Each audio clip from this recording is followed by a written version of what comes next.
안녕하세요. 김원준입니다. 이란에서 현재까지 20여 명의 사망자가 발생한 시위가 닷새째 계속되고 있습니다.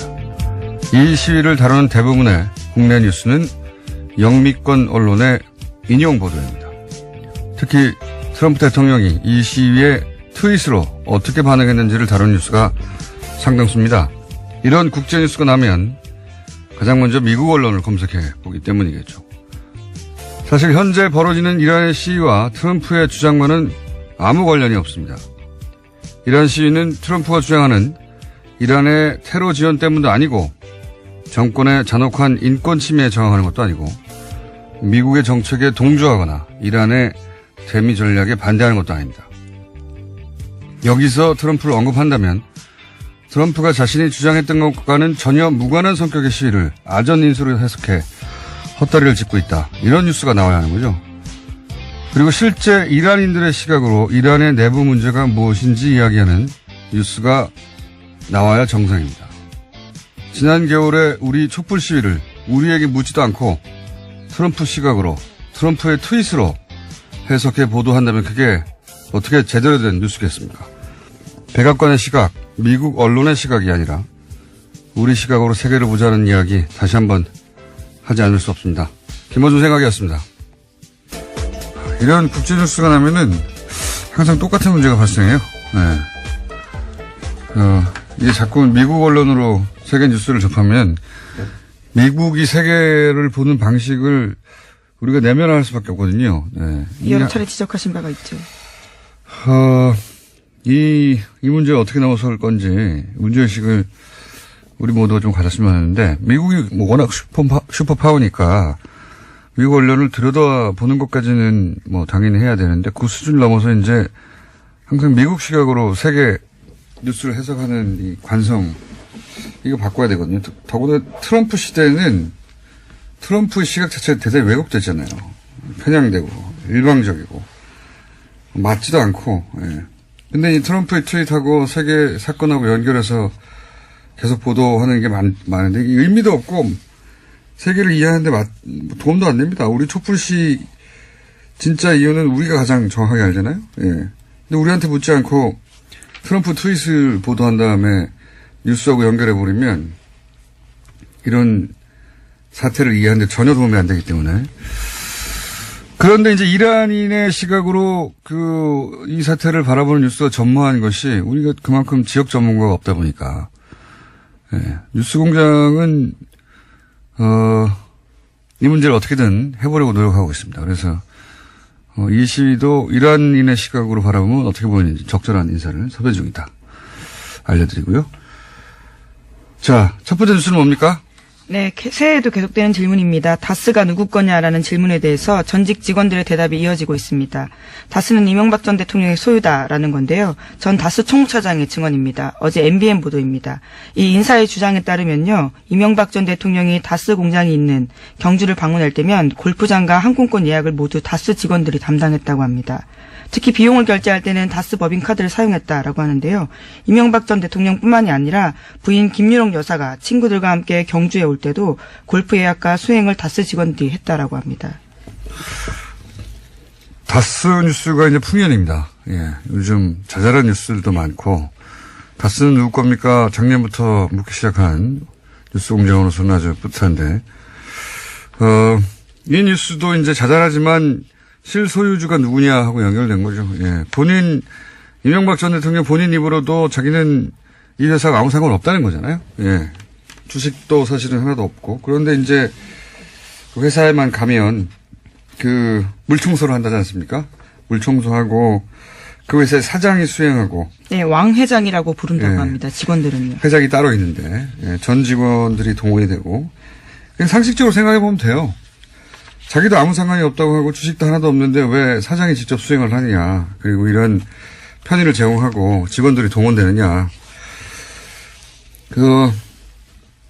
이런 보도들이 계속 나오겠고, 뭐 관련해서 자잘한 뉴스 혹은 큰 뉴스도 계속 나올 텐데 어제 보니까 그 격리팀 120억을 혼자 횡령했는데 여전히 그 격리를 보게 그냥 둔 직원 관련해서 또 다른 보도도 있더라고요. 예, JTBC가 보도했는데요.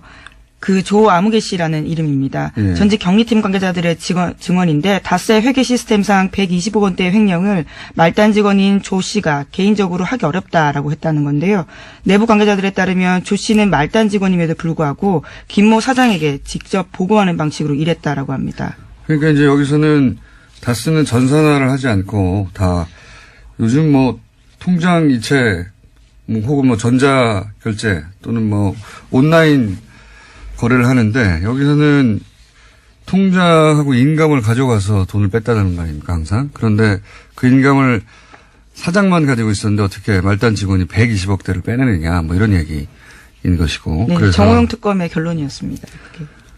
120억 횡령하고도 아무런 일 없이 다시 그 회사에서 똑같은 자금 관리, 더군다나 자금 관리하면서 120억 횡령했다는 거잖아요. 그런데 자금 관리를 계속 맡긴 것도 세계 기업 경영사에 없는 일인데 그걸 혼자 할 수는 없다. 뭐 이거는 인감 노정을 가진 사장의 지시가 있어야 하는 거다.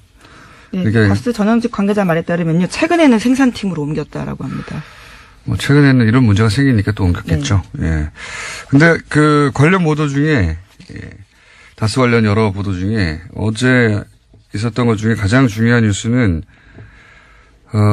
JTBC가 보도한 이명박 전 대통령의 처남 김대중 씨 사망 후에 상속세를 주식으로 물납한 거. 예. 이게 플랜 다스의 개를 출범시킨 그 물납이죠. 그걸 해설한 뉴스가 어제 나왔어요. 그죠? 네, 다스의 상속세 납부 방안 문건들 보도한 건데요. 그러니까 이명박 전 대통령의 처남인 김대중 씨가 사망한 2010년 직후에 만들어진 거라고 합니다. 김 씨 추정 재산이 1,030억 원이나 된다라고 하는데요. 이것을 어떻게 납부할지에 대한 개괄적인 방안이 쓰여 있는데 이 문건은 청와대가 만들었다라고 다스 내부 제보자가 이야기하고 있다고 합니다. 그런데 상속자가요. 가장 불리한 방식으로 상속을 하라는 내용이 있고요. 실제로 그렇게 했다라고 합니다. 네, 요거는 사실 주진우 기자가 입수해서 안홍구 총장이 해설하면서 작년 9월, 10월 몇 주 동안 뉴스공장에서 계속 떠들어댔던 겁니다. 사실은 이 문건만 보면 다스 실소유주가 따로 있다는 거를 입증하는데 가장 명확한 증거 중에 하나거든요. 문건으로 남아 있으니까요. 예.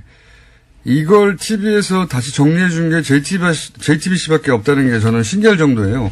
이것만 정확하게 이해하면 다스 주인이 누군지 당시 명부상 최대주주였던 김대중 씨는 아니구나. 금방 누구나 알 수 있는 겁니다. 금방.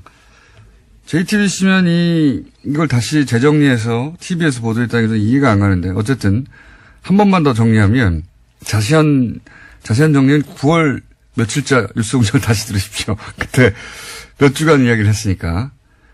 근데 이제 이것만 이해해도 명백하거든요. 그래서 다시 한번 언급하면 상속세는 당연히 그 사망자 가족이 납부하는 거죠. 당연히. 그런데 이 문서를 보면 김대중 씨 유족은 관여를 안 해요. 자기 재산인데 자기들 재산이 어떻게 처리되는지 없어요. 예, 몰라요.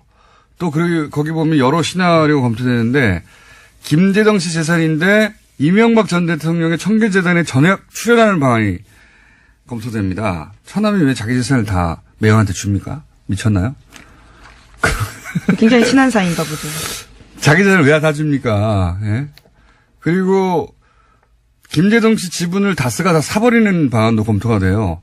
자기 회사인데 이유가 없어요. 이유가. 잘 나가는 자기 회사를 왜 그렇게 합니까? 그리고 그렇게 자사주를 매입해서 소각하면 두 번째 주주 MB 형 이상은 씨 지분이 70%가 넘어가거든요. 최대 주주가 돼버려요. 그래서 회사 지배권이 완전히 이상은 씨한테 가기 때문에 이 방안도 채택이 안 됩니다. 그리고 주식으로 상속세를 내잖아요. 우리가 다 알다시피. 그리고 나서 다스가 김대중 씨한테 보존하는 방안을 검토해요. 자기 재산을 처리하는데 왜 회사가 보존을 해요? 이건 자기 재산이 아닌 걸 보유하고 있다가 그걸 이제 처리하니까 일종의 수고비를 챙겨주는 거다. 이렇게 해석할 수 있는 것이고. 또 김대중 씨가 아예 제외되는 안도 검토가 돼 있어요. 주인인데. 예. 그리고 김대중 씨가 어제 JTBC도 잠깐 언급한 걸로 아는데 진짜 주인이면 그냥 자기 명의로 된 부동산 많았잖아요. 예, 그걸로 내면 됩니다. 예. 왜냐면은 다스는 조단위 매출을 내는 회사잖아요. 근데 그 회사 주식을 내놔요. 부동산은 팔고 배당받아서 또 사면 되는 거에 불과합니다. 굉장히 불리한 방식으로. 근데 회사의 지배권을 아예 넘겨버려요. 바보가 이런 바보가 어디 있습니까? 부동산 냅두고. 부동산은 또 사면 되는 건데 부동산은 냅두고 황금알을 낳는 회사의 지배권을 다 넘겨버리잖아요. 실제로 지배권을 잃게 됩니다. 그래서요. 그러니까요.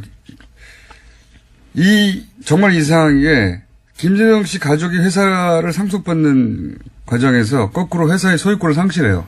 자기 게 아니다라는 증거일 수 있는 거죠. 네, 말이 절대로 안 돼요. 예, 말이 절대로 안 되고 이명박 대통령 측에서는 이제 다스 비자금 이야기 혹은 다스 실소유주 논란이 황당하다 이런 반응도 있잖아요. 네, 그렇죠? 어제 채널A가 그렇게 보도했습니다. 그쪽에서. 그러면서 뭐 정치보복 얘기하는데 이거는 정치보복이 아니라 그러니까 이명박 전 대통령이라서 정치보복을 하는 게 아니라 전직 대통령이라서 너무도 뻔한 걸 못 본 척 해주고 있는 겁니다. 정치보복은커녕 정치적 혜택을 너무나 많이 보고 있었던 거예요. 지금까지. 너무 명백한데 하지만 이명박 전 대통령 쪽에서는요, 이런 이야기합니다. 막연한 추측으로 상식에 맞지 않는 이야기하면서 수사하고 있다. 그러면서요, 수사할 사안도 아니고 완전한 무법천지다라고 반발하고 있습니다. 무법천지를 누렸죠, 본인들이. 이건 너무 명백한 겁니다. 대통령이었기 때문에 넘어가 준 거예요. 네? 게다가 다스 전 직원 같은 경우에는 다스가 이명박 전 대통령 소유다라고 진술했더니 이에 대해서는 그 사람들은 다스에 대해서 정확하게 알지 못한다라고 반박했습니다. 이 측근들이 누군지 모르겠는데 이분들은 다스에 십몇 년간 근무한 사람들이에요. 다스를 모르는 건 자기들이죠. 예. 대통령을 했었기 때문에 넘어가진 겁니다. 무마하고 대통령이었기 때문에 복수를 하는 게 아니고요. 대통령이 뭐라고 이렇게 명백한 거짓말을 계속 들어줘야 되는 건지. 자, 정치보복이 아니라 정치 혜택을 입었던 사안입니다. 이제 다스관에서 계속 뉴스가 나오는데 어쨌든 JTBC가 어제 정리해서 보도한 이 문건 주준희 기자가 입수해서 진작부터 우리가 제기했던 이 문건만 봐도 실소유주는 따로 있다는 게 너무 명백합니다. 네. 다스 관련 뉴스가 쏟아져서 다시 한번 정리했고요. 보다 자세한 내용은 이미 다 했기 때문에 뉴스 공장을 뒤져보시면 자세히 복습하실 수 있습니다. 네. 네, 찾기 어려우시면 과거 시사인 기사를 보셔도 좋습니다. 자, 다음 뉴스는 뭡니까? 네, 2008년 삼성특검이 이건희 삼성전자 회장의 차명 계좌를 적발한 바가 있습니다. 하지만 지난해까지만 해도 실명 전환한 계좌가 270개가 넘는다라고 오늘 아침 한겨레신문이 보도했습니다. 수백 개의 차명 계좌를 10년 가까이 유지했다라는 뜻인데요. 금융당국은 이 회장이 차명 계좌를 장기간 유지한 목적 등에 대해서는 파악하지 못했다라고 합니다. 이 차명 계좌 얘기 계속 나오네요. 예, 정말 많습니다. 지난 10년간은 안전하다고 생각했나 보죠. 네, 그래도 된다고. 이명박 박근혜 정권 하에서는 이거 건들 리가 없다고 생각했나 보죠. 네. 그래서 이 숫자도 너무 많이 나와요. 1100 몇 개, 뭐 또 추가로 200개 또 뭐 그렇죠. 몇십 개. 경찰청에서 파악한 것도 200여 개가 된다고 네. 하고요. 그리고 다 또 별건입니다. 이건 또 새로 차명 계좌를 실명 전환한 줄 알았더니 그중에 또 400 몇 개가 남아 있다가 작년에 정권 교체된 이후에 또 200개가 더 바뀌고 뭐 복잡합니다. 근데 이런 얘기를 볼 때마다 삼성 관련해서 그런 얘기가 있죠. 다른 재벌들은 법을 어떻게 피해갈지를 고민할 때 삼성은 자기들에게 유리한 법을 어떻게 만들지 모색을 한다고. 그게 그냥 말이 아닌 것 같아요. 예. 네, 뿐만 아니라요. 이 최근 공개된 이건희 회장의 또 다른 차명 증권 계좌 200여 개 실명 전환됐다라는 게 있는데요. 이것도 지분 변동 공시 제대로 됐는지에 대한 의문도 제기된다라고 합니다. 한겨레신문이 관련된 포털을 찾아봤는데요. 관련 내용 없다라고 하거든요. 너무 복잡해서 한번 정리를 따로 해야 될 것 같아요. 숫자도 너무 많고 뭐 어떻게 됐다는 건지 들으면 들을수록 좀 있으면 또 추가되니까요. 어쨌든 차명으로 비자금을 관리하던 게 다 해결된 줄 알았더니 지난 10년간 해결되기는커녕 다 밝혀지지도 않았고 계속해서 새로운 게 밝혀지고 그리고 그것도 실명 전환도 안 하고 있었다. 무슨 배짱이었냐 뭐 이런 뉴스입니다. 예. 밝혀나가야죠. 차근차근 다. 삼성이라고 해서 봐줄 수는 없는 거 아닙니까? 자, 다음 뉴스는요? 네, 어제 통일부가 남북 고위급 회담을 오는 9일에 판문점에서 열자고 북한에 제안했습니다. 평창 올림픽 선수 명단 제출 마감 날짜가 오는 29일로 다가온 만큼요. 서둘러서 만나자라는 건데요. 회담 참석자를 고위급으로 하자라는 제안도 덧붙였습니다. 이건 뭐 김정은 위원장이 제안을 먼저 했으니까 여기에 대해서 화답하는 건데 효과 반응이 나오긴 나오겠죠. 근데 이제 우리 애를 충분히 태운 후에 나오겠죠. 북한의 패턴이나 방식으로 보자면 바로 응답은 안 하겠죠. 예. 네, 어제 조명근 장관 같은 경우에는 고위급 회담 제의를 관련해서는요. 북한과 사정교감은 없었다라고 밝힌 바가 있습니다. 하지만 미국과는 긴밀하게 협의했다라고 합니다. 알겠습니다. 뭐 응답이 있긴 있겠지만 금방 있지는 않을 것 같고요. 자, 다음 뉴스는요. 네, 해가 바뀌어도 여전히 박근혜 전 대통령은 법정에 나오지 않고 있습니다. 국선 변호인이 심지어 박근혜 전 대통령의 건강 상태를 확인해달라고 재판부에 요청했는데요. 서울구치소에 병상조회 신청을 낸 겁니다. 국선 변호인단은 박근혜 전 대통령이 몸이 좋지 않다고 하는데요. 사실조회에 적시된 여러 내용을 확인할 필요가 있다라고 주장했습니다. 그래서 법원이 이를 확인할 필요가 있다면서 신청을 받아들였습니다. 주로 관절염 쪽으로 호소하시더라고요. 발가락으로 시작해서 그다음에는 무릎 통증, 그다음에 허리 통증 이런 걸 자주 호소했던 걸로 기억하는데 발가락 무릎 통증 때문에 재판을 거부한다는 얘기는 제가 처음 들어봤습니다만 역시 전직 대통령이라서 어찌하지 못하고 지금 변호인단도 안 만난다는 거잖아요. 아무도 안 만나고 아마도 선고할 때도 안 나올 것 같아요. 그래서 본인은 그렇게 당했다라고 하는 그런 스탠스를 취하려고 하는 것 같습니다. 아프실 예정이라고 오래전부터 얘기했는데 계속 아프실 예정을 실행하고 계시고요. 다음 뉴스는 뭡니까? 네, 국방부의 군 사이버 댓글 사건 조사 TF가 있는데요. 여기서 2013년 당시 군 수뇌부가 군의 대선 개입 사건의 실체를 축소 은폐했다라는 의혹에 무게를 두고 조사를 벌이고 있다라고 합니다.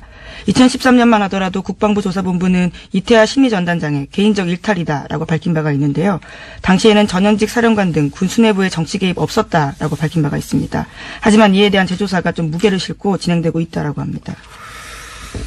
이건 저희가 2주 전쯤에 다룬 것 같은데, 군이, 군을 수사할 때, 생기는 문제, 압수수색을 하려고 했더니, 압수수색을 못한다고 해서, 거기 가서 검색으로 찾고 있다는 거 아니었습니까? 키워드 검색하고 있다는 거죠.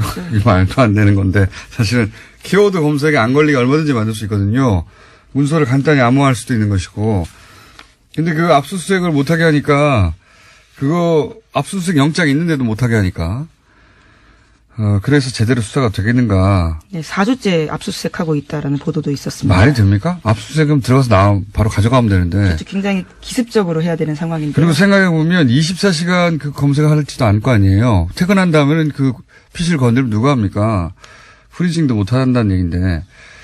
게다가 전력이 있잖아요. 국방부에서는 초기에는 사이버 사령부 에서 댓글 단계 개인적 일탈이라고 했었거든요. 그때 국정원 대응하고 판박이죠. 국정원도 저 꼬리 자르기 했었습니다. 네, 개인적 일탈이라고 했었고 이게 말도 안 되는 게 매일 보고서를 작성해서 사인 받고 결제 받고 했다잖아요. 어떻게 개인적 일탈입니까 그게. 매일매일 보고했다는데. 네, 2013년 당시에도 조사하던 사람들은 이에 대해서 제대로 해보려고 했었는데 헌병 수사관이 질책받고 오히려 다른 팀으로 옮겨졌다라고 합니다. 그러니까 군이 이제 이 결과 발표를 일단 보긴 봐야 되겠습니다만 군이 수사해서 결과를 발표했는데 미흡하다. 처음부터 다시 해야 됩니다, 이건. 네. 특히 군의 정치개혁은 그 어떤 국가범죄보다 철저히 따져서, 다시 이런 일이 없지 해야 되기 때문에 군이 그 역할을 스스로 못하면 그런 기회가 주어졌는데 다시 해야 된다고 봅니다, 저는. 처음부터. 구태타가 볼 게 아니에요. 예. 군이 정치에 개입하면 구태타인 거지. 자, TF의 결과를 기다려보겠습니다. 나오면 또 그때 이야기하는 것으로. 지금까지는 대단히 만족스럽지 않다. 예, 여태까지 나온 뉴스들을 종합해보면. 자, 우리 PD가 27분까지 해야지 된다고, 좀 사인을 보내고 있는데. 네, 1분 남았습니다. 1분이 아니라, 1분도 안 남았는데. 예. 주요한 뉴스 제목만 짚고 넘어가죠. 예. 네, 자유한국당 최경환 이우현 의원의 구속영장 실질심사가 오늘 열립니다. 두 사람 두 사람은요, 각각 영장 청구 후 23일 또 8일 만에 열리게 되는데요. 회기 중에는 국회 동의 없이 체포구금되지 않았기 때문에 드디어 열리게 되는 겁니다. 이정열 전 부산 방사님이 소환될 사건이 또 있네요. 영장이 기각될지 발부될지에 따라서. 그리고 또 어떤 뉴스가 있습니까? 네, 트럼프 대통령이 2018년 트위터로요, 파키스탄을 공격했습니다. 이에 대한 비판이 있자요, 트윗에 대한 엄포로만 끝나지 않고 미국 국가안보위원회가 파키스탄에 대한 규모 2천억 원대 규모의 원조 계획을 보류한다라고 발표했습니다. 트럼프 대통령은 나중에 역사에 기록될 거예요. 예. 성명으로 할 내용, 혹은 뭐, 공식적으로 발표할 내용을 다 트윗으로 그냥 해버리니까, 트윗을 해놓고 좀 이따가 트윗을 바꾸기도 하고요, 내용을. 말도 안 되는 거라고 봅니다. 네. 근데, 트윗으로 다 해요, 트윗으로. 예. 자, 정치를 트윗으로 하는 최초의 대통령이자, 제 생각엔 마지막 대통령이 될 것 같아요. 여기까지 시간이 됐네요. 자, 지금까지 시사인의 김은지였습니다. 감사합니다. 자, 새해 들어서 거의 모든 언론사가 여론조사를 쏟아내고 있습니다. 네. 저희는 여론조사를 하지 않았지만 남들이 해놓은 걸 종합 분석하도록 하겠습니다. 두 분 나오셨습니다. 박시영 위엔즈 코리아 부대표 나오셨습니다. 안녕하십니까? 네, 반갑습니다. 박시영입니다. 네.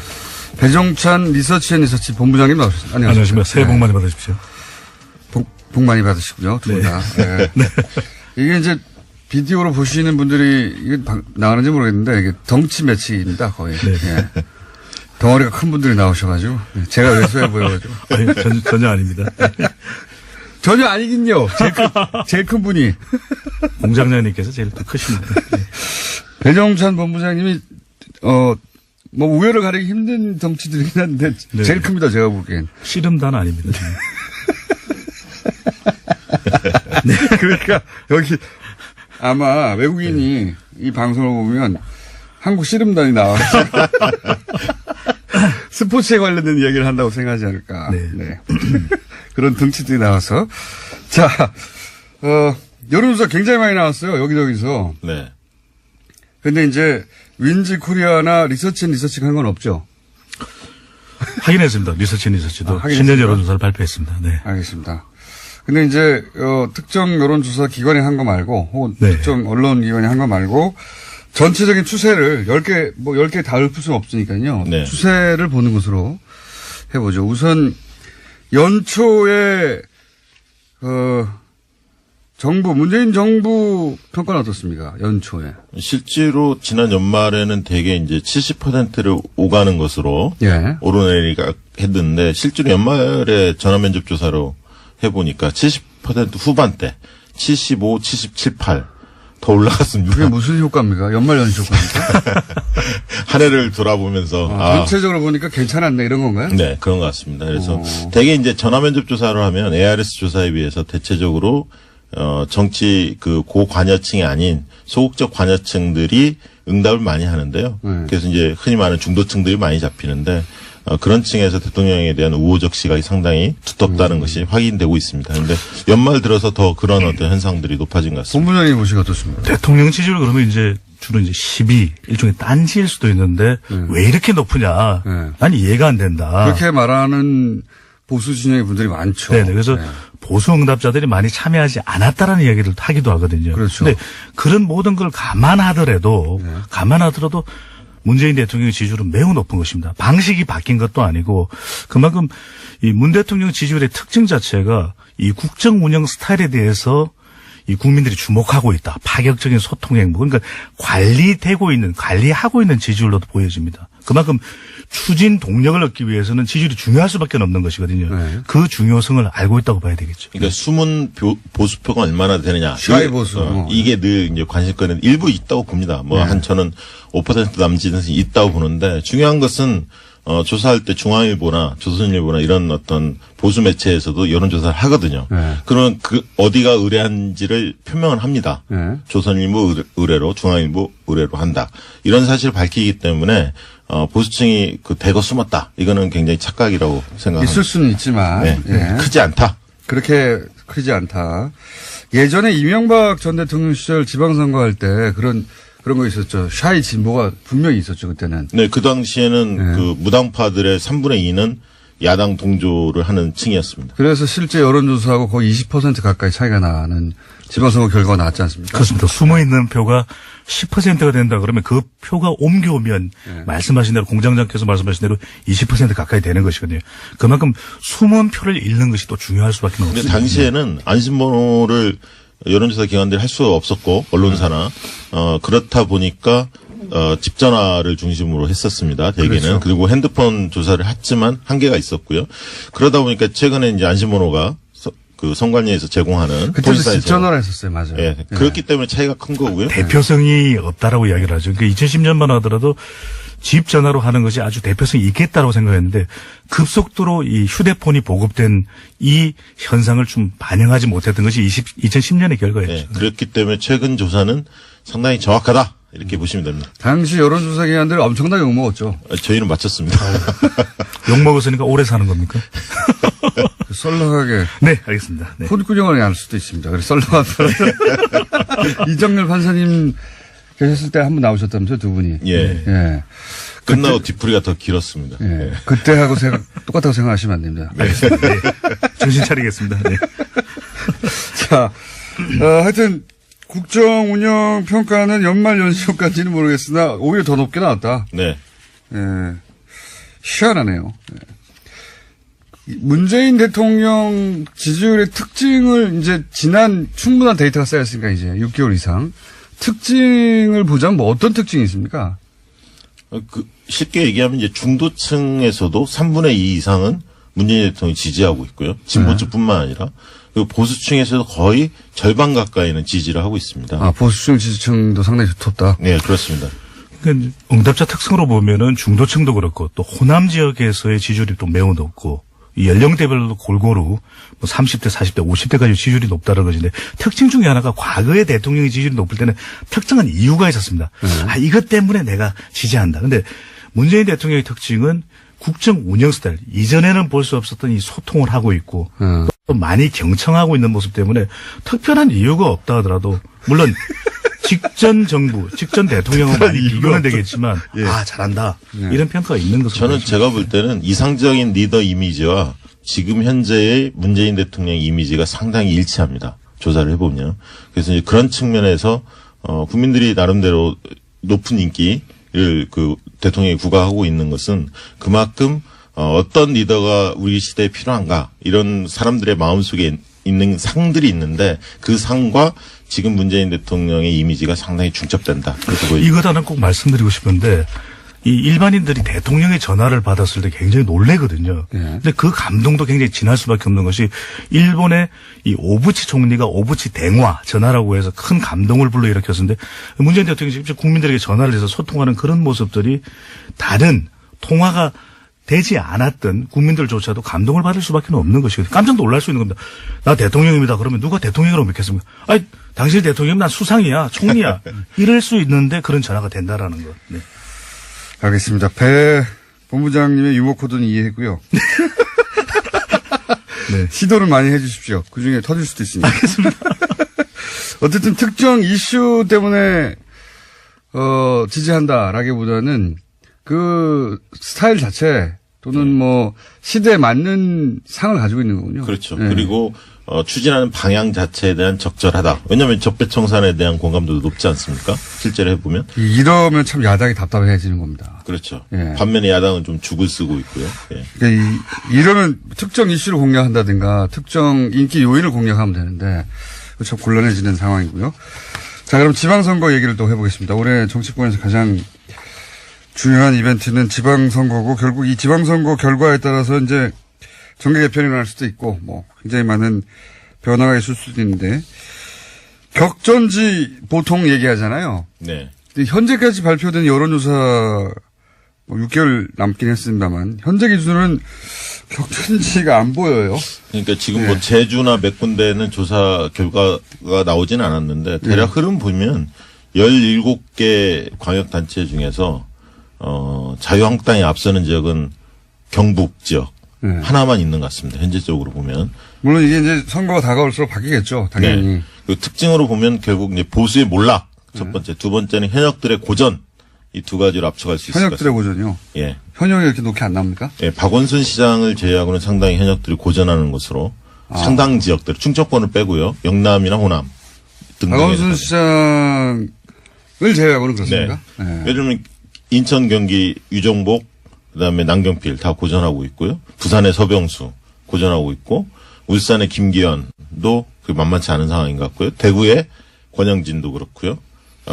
광주로 가면 또 윤장현 등등이 다 좀 고전하고 있는 것으로. 그렇습니까? 예. 전통적으로 보면 이제 현역 단체장의 현직 효과도 있는 반면에 피로감도 크거든요. 그러니까 뭐 단체장을 좀 바꿔보자 이런 심리가 또 많이 작동을 하고 있기는 한데 선거에서 지금 일종의 기울어진 운동장 여당에게 상당히 유리한 구도가 쏟아져 나온 신년 여론조사에 나타난 이유는 선거에 결정적인 영향을 미치는 게 세 가지입니다. 하나는 이제 지지율, 대통령과 정당의 지지율, 또 구도, 그다음에 후보인데 여기서 대통령의 지지율도 상당히 높거든요. 후광 효과가 나타나고 있고 또 정당 지지율도 더불어민주당이 거의 단독 질주를 하고 있고 근데 구도인데 지금 뚜렷한 구도가 보이지는 않거든요. 2010년에 무상급식, 2014년에 세월호 사고, 국민안전. 근데 또 곰곰이 따져보면 지난해에 이은 구도가 계속 연결되고 있거든요. 탄핵 국면 구도. 그다음에 적폐청산 전선. 예, 야당으로서는 수를 써보기가 굉장히 힘든 후보 경쟁력만으로 버텨야 되는데 마땅한 또 인물이 없다라는 것이 야당의 큰 고민이 되는 것이죠. 그렇죠. 그러니까 지금 고민은 그 지점입니다. 그러니까 심판론이 통하지 않을 것 같다. 이런 거죠. 정권 심판론. 예, 그런데 항상 견제로는 일정 정도 먹힌 측면이 있습니다. 과거의 지방선거. 특정 정당이 독식하는 구조에 대해서 국민들이 약간 거부감을 갖는 게 있거든요. 보통 그렇죠. 예. 네, 견제 심리가. 그래서 그러면 야당이 지금 국면에서 어떻게 활로를 찾을까? 저는 뭐 심판론보다는 실제로 읍소론, 동정론, 견제론. 우리도 좀 살려달라. 네, 제발 싹쓸이만 막아달라. 이런 그거 거 의외로 통합니다. 의외로 통합니다. 그리고 네. 선거 실제로 한 달 사이에 뒤엎어진 경우가 많거든요. 2012년 총선도 그렇고 그건 뭐 16년 총선도 이루 마찬가지예요. 말할 수 없이 많은 사례가 있죠. 예, 막판에 뒤집어지는 거. 그리고 1대1 구도로 만들려고 굉장히 노력을 할 겁니다. 일부 지역에서 자유한국당과 통합되는 정당 간에 후보 단일화를 한다든가 이런 식으로 해서 뭔가 막판 뒤집기를 시도할 것으로 보여지는데 그러나 지금 흐름으로 본다면 상당히 역부족이다. 저는 그렇게 보여집니다. 왜냐하면 대통령의 초강세 지지 속에서 집권 1년 만에 치러지는 선거거든요. 이번 선거가. 그렇기 때문에 딱 1년만 되는 거죠. 그렇죠. 6월이면. 그렇기 때문에 야당에서 여러 가지 노력은 하겠습니다만 여당에서 실수를 하지 않나. 물론 이제 방심하면 이 반드시 반격이 올 수 있습니다. 방심하거나 오만하면 되치기를 당하지만 그런 것들이 없이 잘 관리만 한다면 이번 지방선거는 상당히 여당한테 유리한 선거다. 그렇게 보여집니다. 그래서 뭐 자유한국당을 비롯해서 이제 야당에서는 무당성 비율이 상당히 높지 않느냐. 그러니까 이들이 지난 이전에 지방선거에서 봤던 숨은 표다. 결국 투표율이 가까워지면 우리에게 올 것이다. 근데 여기서 이제 중요한 것이 그런 변수가 작동이 돼야 되거든요. 그만큼 그런 숨은 표를 끌어올 수 있는 경쟁력 있는 후보가 나설 수 있냐. 후보도 보면 뭐 비빌 언덕이 있어야 되거든요. 당선 가능성이 높다. 그럼 나 출마할게. 이렇게 되는데 그래서 지금 중요한 것이 이 자유한국당을 비롯해서 야당 통합 신당이라고 우리가 이야기를 하지 않습니까? 과연 이 효과가 얼마만큼 약근해서 좀 불러 일으켜질 수 있는지. 국민의당과 바른정당의 통합이 될 거라고 전제하고 그 이름은 아직 정해지지 않았지만 통합 정당. 그 정당이 이제 원래 통합 이름이 정해지기 전에는 통합신당이라고 보통 불러요. 네. 통합신당이라고 부른 다음에 여론조사를 하면 통합신당은 언제나 여론조사에 높게 나옵니다. 네. 역사적으로도. 네이밍 계속해서. 효과죠. 네. 네이밍 통합신당 좋잖아요, 느낌이. 네네. 통합도 되고 새로운 거야. 그리고 뭐 상처 없이 온전히 통합되는 느낌도 들고요. 예. 그렇긴 한데, 그래서 이제 온전한 여론조사 결과라고 볼 수는 없긴 하나, 뭐 이름도 정해야 할 것이고, 그 사이에 이제 떨어져 나가는 사람들도 나오고 뭐 이러면서 상처를 입고 주저앉게 되는 게 보통의 이제 신당의 모습이긴 한데, 그걸 감안하고서 이 새로운 당이 이 판세에 미칠 영향은 뭘까요? 실제로 우리 그 사회에서 삼지대 네. 정당 사이 삼지대 시장은 분명히 존재합니다. 그러니까 20% 내외에는 분명히 시장이 있습니다. 지난번 안철수 대표가 21%를 했고요. 총선 때도 국민의당이 26%인가요? 7% 네. 정당 득표를 했었죠. 그 정도는 있다 이거죠. 예, 그 정도는 늘 있는 거고요.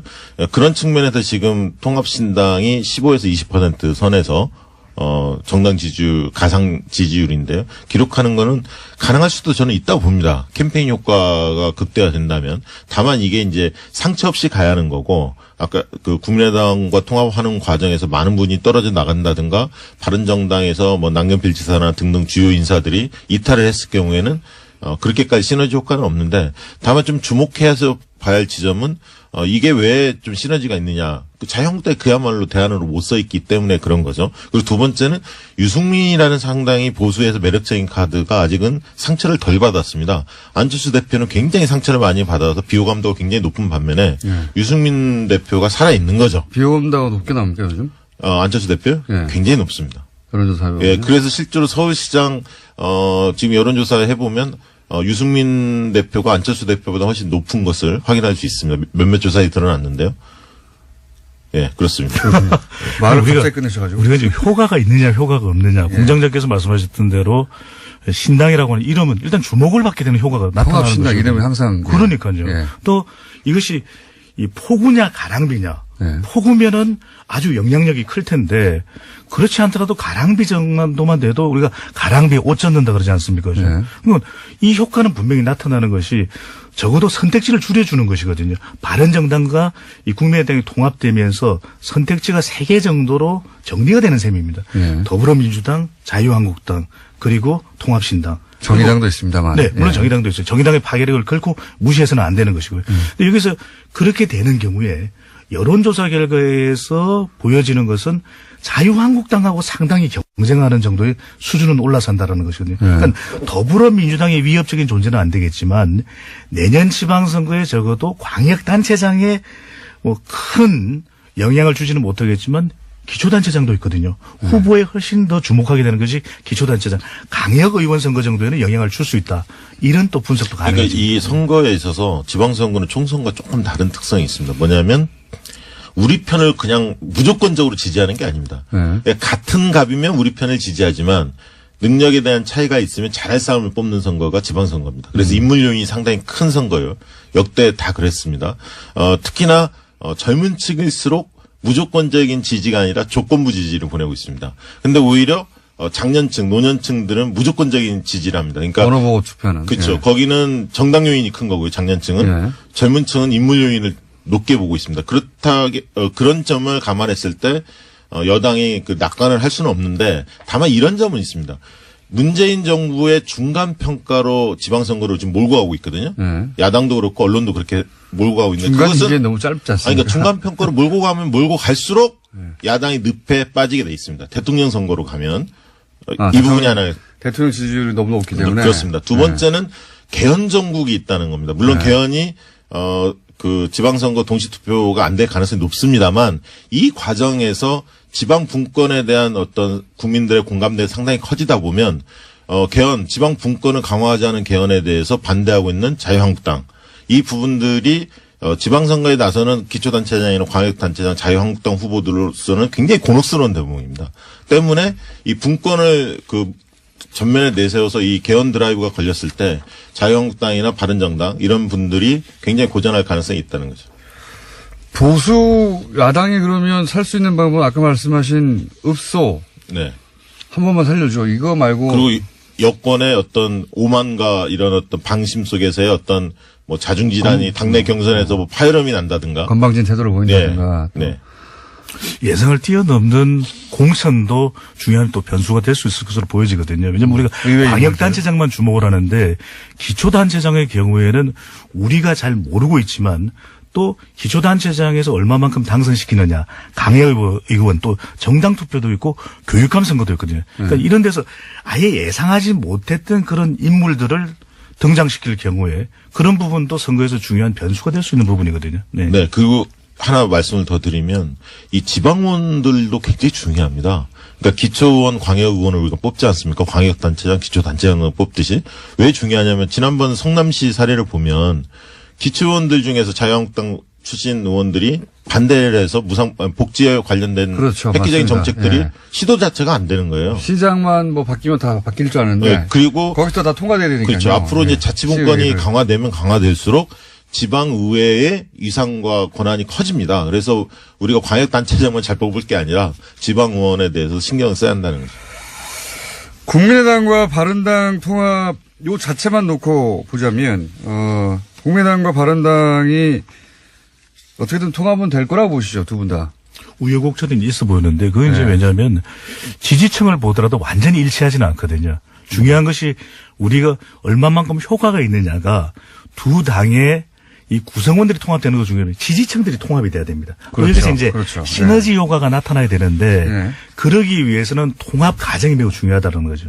아주 순조롭고 또 갈등을 봉합해가면서 통합하는 모습을 보여줬는데 이것을 얼마만큼이나 잘할지가 이제 관건인 것이죠. 순조로울 리는 없다고 봅니다. 네. 저는. 예. 근데 이게 잘 보셔야 할 게 지금 통합 반대파하고 통합 추진파가 있는데 어쨌든 통합이라는 프레임 속에서는 당연히 통합파가 우위를 점하고 있고 통합은 단어가 좋잖아요. 네. 그 두 번째는 뭐냐면 누가 새로움을 주고 있느냐는 겁니다. 네. 그러니까 통합 반대파가 새로움을 주지 못하고 있어요. 지금 잘 보시면. 네. 그래서 늘 사람들은 어떻게 가나 지금의 형태로서는 국민의당이나 바른정당이 지방선거에서 살아남기 힘들고 총선이나 대선에서 전망이 없다. 이게 이제 일반적인 국민들의 인식입니다. 그런 인식 속에서 뭔가 탈출구를 마련해야 하는데 반대파는 별다른 대안을 내놓지 못하고 있고 통합파는 어떻게든 뭐 새로운 탈출구를 향해서 뭔가 몸부림을 치고 있다는 거죠. 그런 측면에서 새로움이라는 그런 자산, 이미지를 좀 통합파가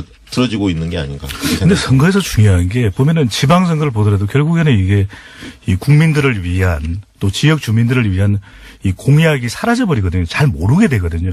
우리 또 뉴스공장 메시지가 분명하지 않습니까? 우리의 정체성. 그런데 대개의 경우에는 지금 보면은 각 갑자기 정당 훅 들어오시네요. 네네. 제가 이게 들어갈 땐 들어갑니다. 근데 나올 땐 나오고 잘 안 나와서 그렇죠. 근데 여기 보면 이 메시지가 분명해야 되는데 이태리에서 지방선거에서 돌풍을 일으켰었던 정당이 오성운동 정당이에요. 네네. 분명합니다. 우리 유명하죠. 공기를 맑게 하겠다. 네. 인터넷을 무한정 사용하게 만들겠다. 네네.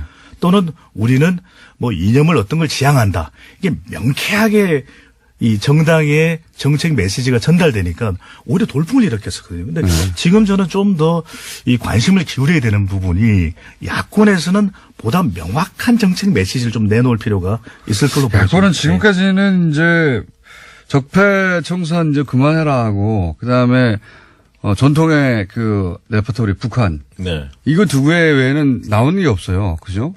그러니까요. 우리가 보면은 메시지는 명쾌하고 선점을 하는 것이 중요하거든요. 네. 2010년 지방선거에서 보면 당시에 이 야당에서 무상급식을 내걸었지 않습니까? 네. 근데 우리가 잘 모르고 있었던 것이 당시 오세훈 시장은 유기농 무상급식을 내걸었어요.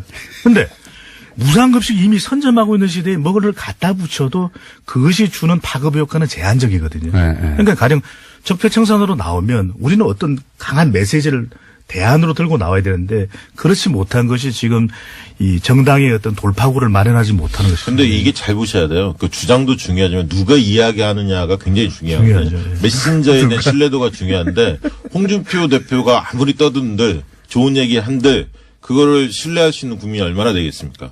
마찬가지로 안철수 대표도 지금 그런 부분에서 상당히 위기가 있는 홍준표 거예요. 대표인데 영남권에서는 또 일부 지역이죠. 근데 지금 네. 부산 경남도 흔들리지 않습니까? 실제로 본다면. 메시지는 공장장님께서 이야기를 하셔야 될 것 같아요. 공장장을 자유한국당으로? 아니 그거는 자유입니다만은 자유한국당이니까. 제가 출마할까요? 입당해가지고. 예. 네. 대표 경선에. 자, 훅 훑어봤어요. 예, 훅 훑어봤는데, 겉핥기 정도로 훑어봤다고 생각이 듭니다. 네. 큰 틀에서만.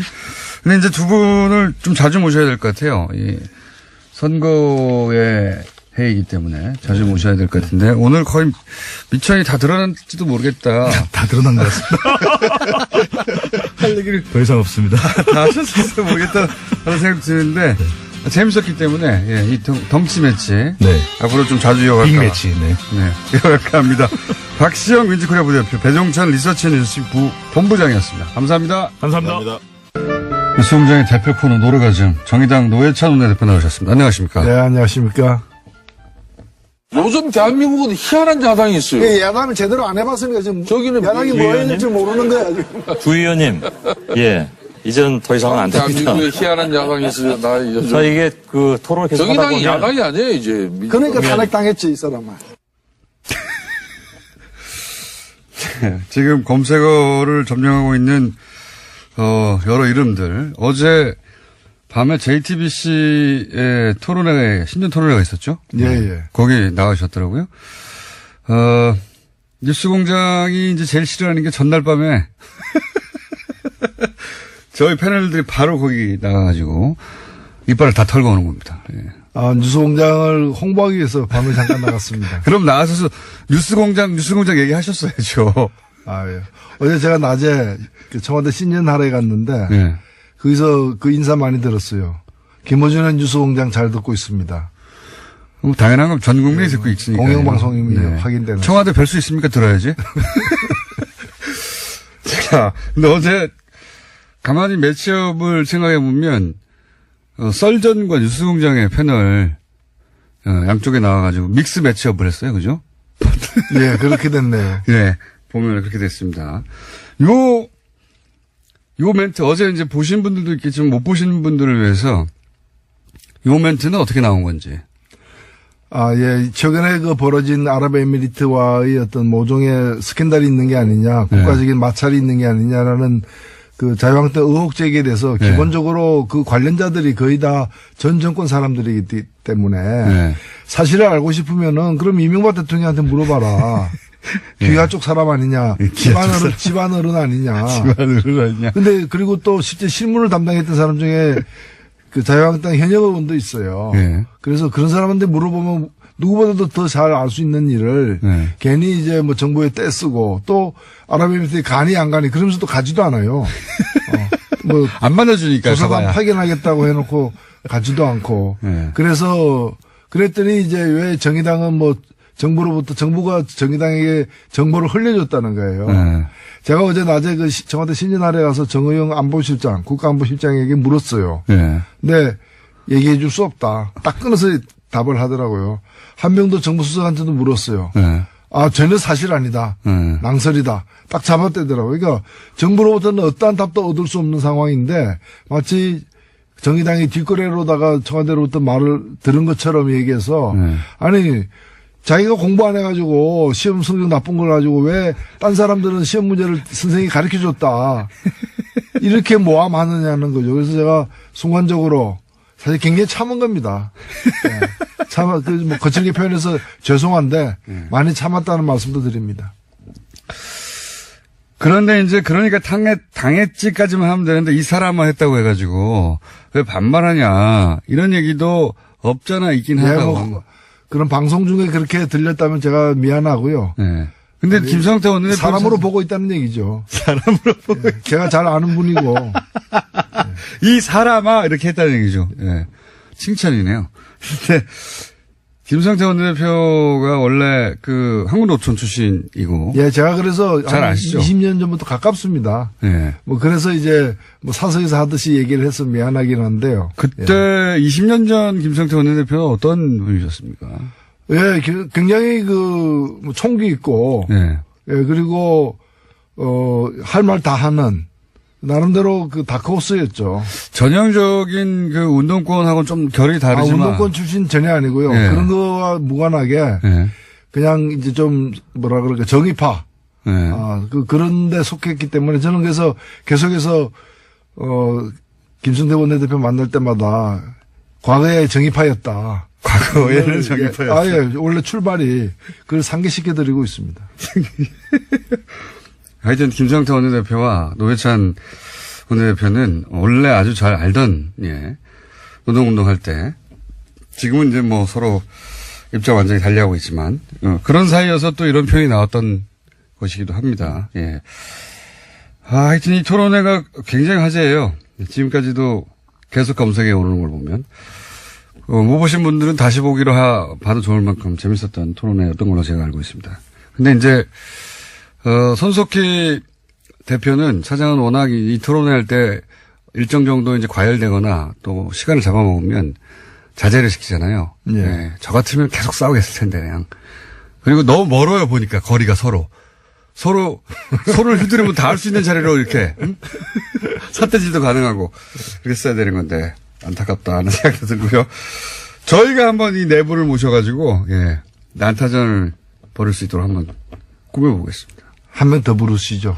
누구까지 볼까요? 손석희.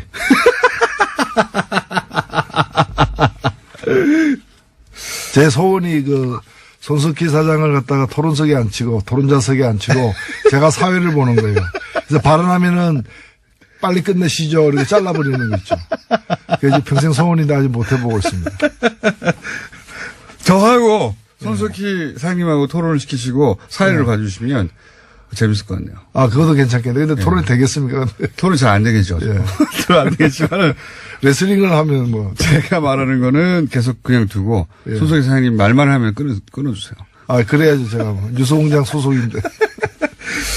자, 새해 첫 시간이니까, 이런 거 한번 해보고 싶습니다. 지난 한 해를 이제 통 털어서 한번 되돌아보고, 정의당에게는 한 해가 어떤 한 해였는지도 좀 되짚어보고, 그리고 2018년의 정의당의 목표나 혹은 2018년은 어떤 한 해가 되기를 바라시는지 큰 이야기 좀 해본 다음에, 현안들 얘기 넘어가는 것으로.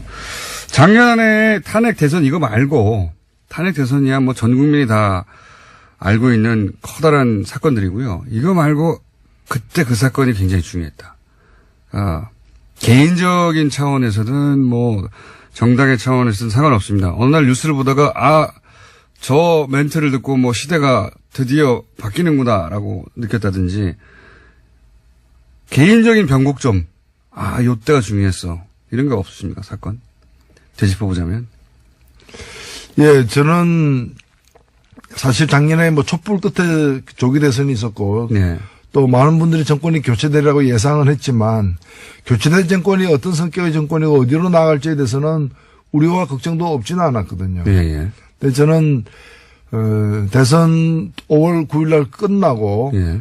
뭐 열흘도 안 돼서 5월 18일 날 예. 5.18 기념식 네네. 현장에서 대통령의 기념사를 듣고서 역대 대통령의 기념사와도 다른 그야말로 물론 저는 소속된 정당은 달리하고 있지만 예. 좀 이 촛불의 정신이 반영된 우리가 오랫동안 기다려왔던 그런 좀 새 시대가 열리는 새 시대를 여는 그런 여러 메시지들을 사실은 읽고 제가 공개적으로 칭찬을 했어요. 예, 예. 저기 기념사 전문을 갖다가 페이스북에 올려가지고 이거는 다 읽어야 된다. 한번 읽어볼 것을 권한다라고 얘기를 했는데 그 후에 이제 6월 항쟁 기념식 6월 10일도 예. 거의 마찬가지였어요. 그래서 제가 이거 누가 썼냐 라는 얘기까지도 했는데 예. 저는 그게 단순히 뭐 명문이다 잘 썼다를 넘어서서 우리가 가야 할 바를 정확하게 짚었다라고 저는 생각이 됩니다. 물론 그 후에 많은 일들이 있었고 네. 뭐 어느 다른 정부도 그렇지만 이 정부가 뭐 모든 걸 완벽하게 다 잘하고 있다고도 보기 힘들긴 합니다만은 우리가 단순히 저는 정권이 교체된 게 아니라 시대가 바뀌었다라고 계속 생각을 하고 있습니다. 그래서 이 시대는 5년 만에 끝나는 시대가 아니라는 거죠. 정권은 5년 만에 이제 일단은 끝나겠지만 시대는 계속 변화된 시대가 가야 되는 거고 과거로 돌아갈 수는 없는 거 아니겠습니까? 그런 점에서 우리가 앞으로 뭘 해야 되는가 또 서로 어떤 관계를 맺고 가야 되는가에 대해서 좀 깊이 생각해 볼 때다. 그런 점에서 촛불 이전에 살던 방식, 예. 촛불 이전에 정치하던 방식으로 촛불 이후에도 해서는 안 된다. 그래서 이 촛불에게서 기원 전 기원 후가 비포 크라이스트 BC가 아니고 비포 캔들, 애프터 캔들 이렇게 나눌 정도로 촛불 이전과 촛불 이후가 BC가 비포 캔들이다. 그 정도로 이제 기원 전 기원 후가 촛불 사태 이전과 이후로 나눠진다. 지금도 보면은 여전히 촛불 이전에 여러 가지 정치하는 방식에 물들어 있는 집단과 그다음에 새로운 정치를 이제 해보려고 좀 다지고 있는 그런 집단의 차이가 분명히 드러나는 지점이라고 봅니다. BC를 비포 캔들이라고 하는 건 지금 방금 생각나신 겁니까? 제가 며칠 전에 한번 써먹었습니다. 어디 방송에 토론에 나가가지고. 그럼 앞으로 여기서 꼭 써주세요. 제가 신년사 할 때 한번 썼습니다. 와닿는 표현입니다. 예. 근데 이제 그 5.18 기념사를 보면서 시대가 정말 바뀌었구나 하는 걸 실감하셨다는 거죠. 네. 거기, 그리고 바뀐 시대에 주요한 정신들 거기 담겨 있으니까, 요대로 요대로 가면 되겠다. 그리고 그 뭐 여러 가지가 있었습니다. 제가 그래서 그 광주 시민들에게 직접 들은 얘기인데 5.18 하면 광주 선도를 하잖아요. 예. 근데 광주 시민들이 입장권 없이 들어간 최초의 기념식이 지난해 기념식이었습니다. 그 가서 신분증만 보여주면 무조건 들어갔는데 그전에는 소총된 분만 들어갔거든요. 경비라거나 여러 가지 때문에 네. 사정 때문에 그런 작은 것부터 시작해서 그날 이렇게 그 참가자들 그 높은 지위에 있는 사람이 아닌 그런 일반 시민들이 우대받는 그런 여러 가지 상황들 보면 그래서 제가 디테일에 강하다라고 칭찬도 해줬는데 맞습니다. 예. 예. 굉장히 인상적인 장면도 많이 나왔죠, 그때. 뭐, 유가족 안아준다든가. 그렇습니다. 상징적인 장면이었다. 알겠습니다. 정의당에게는 2007년이 어떤 한 해였다고 정의할 수 있습니까? 예, 일단은 뭐 촛불에 저희들은 다 그 힘이 좀 적고 당도 적은 편에 속하지만 다른 당에 비해서 누구보다도 앞장서서 촛불 처음부터 첫날부터 마지막까지 온몸을 실었죠. 예. 예. 저희들이 뭐 이 기여했다라고 뭐 큰 공을 세웠다기보다는 열심히 참여했다. 그래서 정치 세력으로서 할 바를 다 했다라고 저는 생각되고 대통령 선거 때도 정의당의 어떤 특성 등을 유감없이 보여줘서 많은 분들에게 심상정 후보 예. 뭐 선전했죠. 선전했습니다. 해가지고 정의당을 제대로 알리는데도 공헌을 했고요. 근데 이제 정의당이 모든 대선을 통틀어서 진보정당이 자기 색깔을 가장 분명히 드러냈던 그리고 가장 많은 사람에게 진보정당이 어떤 정당인지를 알린 대선 토론이었어요. 사실. 그렇습니다. 네. 끼지도 예. 못했거든요. 과거에는 잘. 과거에는 그랬죠. 뭐 예. 존재가 보이지도 않았던. 안 껴줬어요. 토론회 예. 때. 예. 뭐 그런 점에서 굉장히 뜻깊은 의미 있는 선거였다고 생각되고 대선 이후에 물론 다른 당들에 비해서 보면은 뭐 그렇게 등락폭이 크지는 않습니다만은 이걸 좀 더 굳히고 더 발전시키는 데 있어서 여러 가지 아쉬움이 많다 여전히.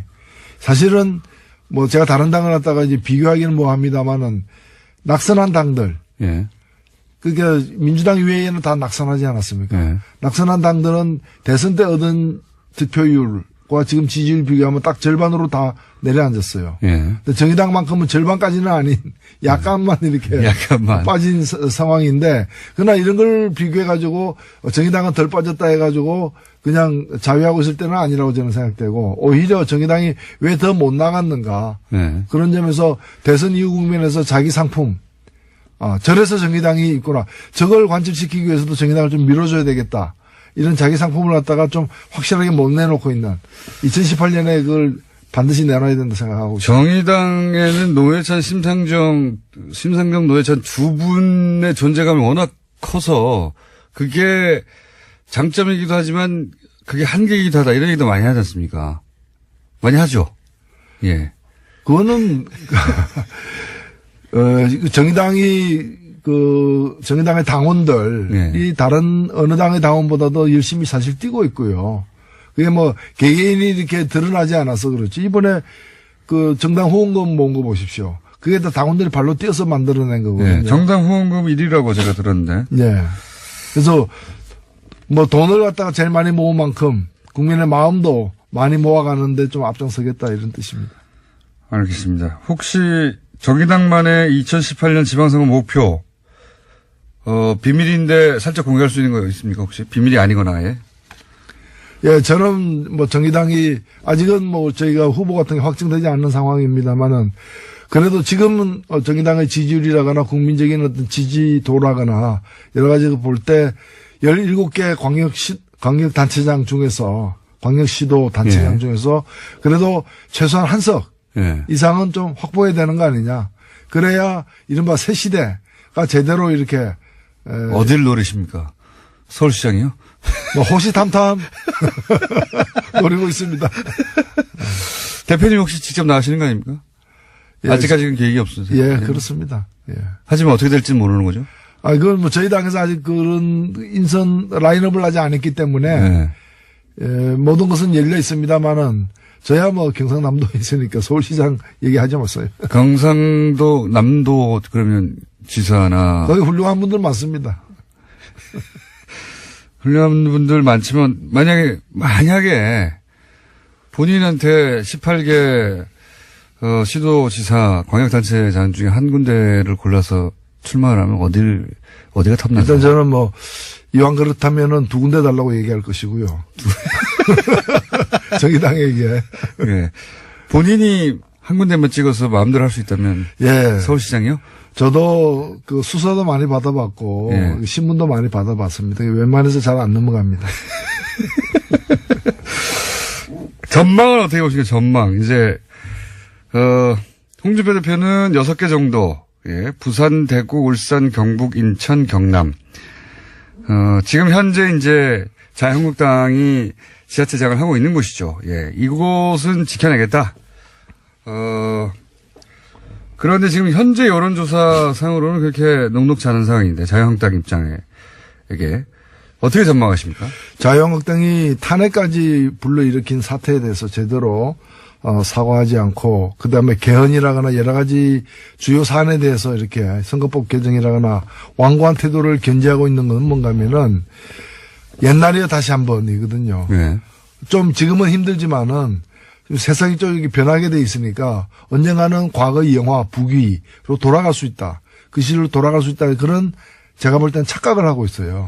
저는 시계추는 왔던 자리로 다시 반복해서 돌아가지만은 이번 이 정치의 시계추는 과거로 돌아갈 수 없다. 과거를 만들어냈던 그 자유한국당이 여당 아니면 제1야당으로서 떵떵거리던 그 시절, 양강 중에 한쪽 축으로서 떵떵거리는 그 시절은 이미 강물이 흘러서 저 바다로 떠내려간 거고 다시 그 물은 오지 않는다는 것. 그래서 자유한국당에게 이번 지방선거는 다시 원기를 회복하는 원상을 갖다 복구해 나가는 그런 선거가 될 수가 없고 오히려 괴멸해가는 점점 이렇게 힘이 빠져가는 걸 확인해주는 선거가 될 것이라는 점에서 그 6개를 얻어내는 거는 불가능하다. 불가능하다 보십니까? 예, 불가능하다. 그건 다른 나라 가서 그 선거를 치르면 몰라도 한국에서는 불가능하다. 예. 그러면 지금 그 보수 성향을 띠는 정당 중에 남은 것은 바른정당과 사실상 바른정당밖에 없는데 국민의당이 이제 바른정당과 합당을 한다고 하니까요. 네. 그리고 합당은 그 소위 이제 반대파들이 떨어져 나갈 지언정 합당은 되겠죠? 그렇게 전망하시죠? 예, 무슨 소란, 잡음, 소음 이런 게 이제 이어지겠지만은 결국에는 뭐 우격다짐으로도 될 겁니다. 그리고 이런 과정에 대해서 선관위나 어떤 법원이 이렇게 하나하나 이렇게 논리적으로 과학적으로 안 따지거든요. 네. 정당은 정당에서 해결하라. 그러니까요. 예, 보통 사법부는 이런 데 안 끼려고 하죠. 그렇죠. 예. 그래서 아마 이제 그 주류 세력들이 이제 추동하는 방향으로 되긴 될 가능성이 높다 이래 보입니다. 그러면 그렇게 해서 탄생하게 될 정당 이름은 이제 아마도 이제 그 국민의당으로 이름이 합쳐지거나 바른정당 이름이 합쳐지지 않고 뭐 전혀 다른 제3당. 이름. 그렇죠. 새로운 이름으로 되죠. 새로운 이름으로 창당하겠죠 아마도. 예. 그러면서 합칠 텐데 그 새롭게 창당되는 당의 지방선거에서 파괴력은 어떻게 전망하십니까? 별로 없으리라 보여져요. 왜냐하면 몇 가지 징후들이 있는데 일단은 두 당이 통합했을 때의 지지율이 2달 전보다는 많이 낮아진 상태고 예. 지금으로서는 단순 두 당의 지지율 합산보다는 약간 높게 나오긴 하지만은 예. 그리 크지는 않는 것이기 때문에 그 자체로서의 파괴력은 덜하고 그다음에 이제 선거이기 때문에 아무래도 당에 대한 지지율을 넘어서서 후보가 예. 갖는 어떤 파괴력도 되게 중요한데 지방선거는 특히 그렇죠. 예. 예. 그 당의 지지율을 획기적으로 뛰어넘을 어떤 후보들을 어느 정도 보유하고 있는가에 대해서는 지금 뭐 새로운 카드가 나올 수도 있지만 현재의 재고 상태를 이제 점검해 보면은 그렇게 뭐 별 수가 없지 않겠는가 보이고 무엇보다도 선거이기 때문에 물론 이제 지방선거에는 이제 광역 의원, 기초의원의 정당 투표가 있기는 합니다. 그러나 주로 이제 광역단체장이나 기초단체장의 당선자 수를 가지고 또 비교도 하기 때문에 1등이 아니고서 괜찮은 2등. 예. 예를 들면은 성적 나쁜 2등이, 성적 안 좋은 3등이었는데 통합해가지고 성적 좋은 2등이 됐다. 이건 1등은 아니잖아요. 선거에서는 의미가 없죠. 우리나라에서. 의미가 없죠. 그렇기 때문에 지방선거의 어떤 결과에 매달리는 것은 별로 이렇게 소득이 없을 것이다 이렇게 보여집니다.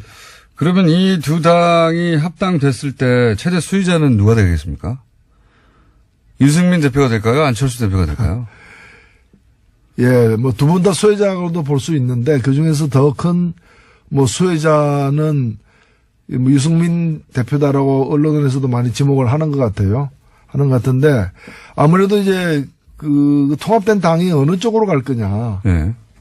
국민의당을 갖다가 외연 확장하는 그런 의미가 더 클 것이냐. 아니면은 바른당이 가고자 했던 길에 예. 그 11명이 외롭게 가던 길에 많은 원군이 합류되는 그래서 보수의 외연 확장의 길로 갈 것이냐. 저는 후자가 더 가능성이 크지 않느냐는 점에서 애초에 그 길을 갔던 사람 예. 이 유승민 대표인 거고 그 안철수 대표는 이제 원래 새정치였지 않습니까? 예. 물론 이제 국민마다 어떤 새로운 새정치로 계속 바뀌면서 이제 원래 출발했던 지점으로부터 많이 지금 떨어져 있는 거죠. 그래서 뭐 그런 점에서 볼 때 원래 가고자 했던 길을 일관성 있게 가는 사람이 더 많은 덕을 보고는 통합이 아닌가 이렇게 보여집니다. 저도 이제 그 지점이 참 이해가 안 가는데, 안철수 대표는 본인이 상처를 입고 그 결과물은 왜 유승민 대표에게 안겨주는 선택을 했을까? 잘 납득하기 힘듭니다. 예. 뭐 물론 이제 이 문제를 그 다음 대선을 예. 겨냥한 포석으로 봐야 되는 것이고. 당연히 그렇게 보고. 예, 그런 보이는데. 점에서 뭐 경쟁력에서 자신이 있다는 거 자신감의 표현이라고도 봐요, 저는. 사실 자유한국당의 후보가 없고 예. 또 앞으로 만들어질 가능성이 적고 그리고 이미 있는 후보, 기왕에 기어로웠던 후보 그 범위 내에서는 예. 뭐 자신의 어떤 경쟁력이 앞선다라고 능히 판단하고 있지 않나 이렇게 그러니까요.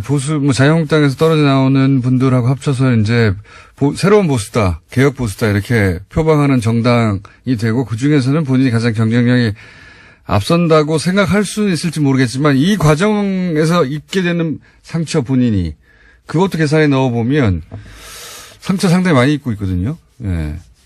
그런데 뭐 정치라는 것은 본인이 결단하고 선택한 것이고 그 결과를 본인이 수용해야죠. 저는 그런 뭐 정치인들, 유력 정치인들이 받는 상처보다도 국민이 받는 상처. 예. 이런 걸 더 우리가 생각해 볼 필요가 있지 않느냐. 이 과정에서 호남의 국민의당을 지지했던 호남 유권자들이 받는 상처도 상당하겠죠. 예. 그러겠죠. 뭐 하도 당이 이렇게 만들어졌다가 흩어지고 쪼개지고 하니까. 만약에 이 반대파들이 떨어져 나온다면 반대파의 규모가 클까요? 아니 남는 사람들의 규모가 클까요? 거의 비슷한 것 같아요. 거의 뭐 비슷해 보이네요. 산술적으로는 19대 국민의당 같은 경우에는 19대 20으로 분류되는데 네. 그러니까 이제 통합 반대파가 20명으로 계산되기도 합니다. 물론 더 자세하게 들어가면 이제 분류를 더 이렇게 복잡하게 네. 해야 되겠습니다만은 근데 그 20명 중에는 비례대표도 있기 때문에 네. 교섭단체를 구성할 비례대표는 당장에 나오기 쉽지 않은 출당돼야 되지 않습니까? 예. 그렇죠? 그게 아니면은 나오기 어려우니까 그러면 이제 20명 채우는 것도 만만치 않은 상황이다 이렇게 보여집니다. 김정은 노동당 위원장 신년사는 어떻게 평가하십니까?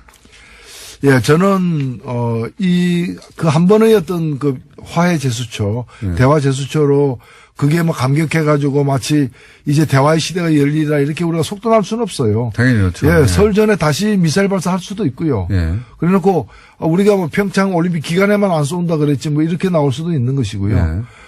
예. 그렇기 때문에 속단할 수는 없지만 그러나 이것이 몇 년 만에 대화 맞습니다. 제스처입니까? 그렇기 예. 때문에 이걸 저쪽의 의도가 어떻든 간에 우리는 우리의 의도와 목표를 가지고서 이 기회를 잘 활용해야 된다. 예. 그리고 적극적으로 활용해야 된다.